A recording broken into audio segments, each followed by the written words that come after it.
Utang kita ini gimana cara bayarnya? Ayo mikir.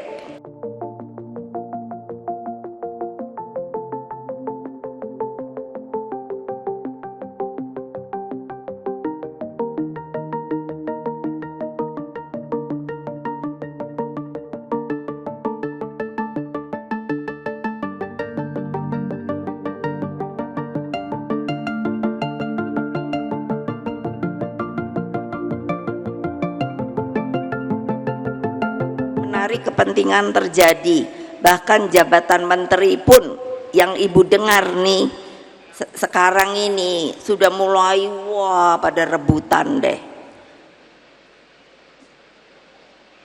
Ketika menghadapi krisis multidimensi, saya lebih memilih membentuk kabinet yang ramping dengan jumlah menteri 33, tapi bersifat zaken kabinet, kabinetnya yang profesional. Jadi benar, the right man in the right place. Terbukti krisis dapat diatasi dan seluruh hutang terutama dengan International Monetary Fund dapat dilunasi. Pertanyaan saya, ayo mikir,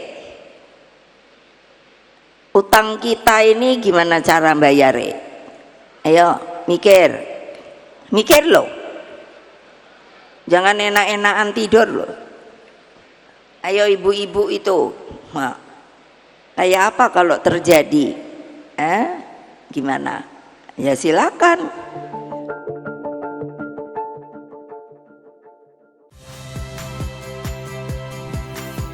Saya Radi Saputro. Saksikan program-program Kompas TV melalui siaran digital, pay TV dan media streaming lainnya. Kompas TV, independen, terpercaya.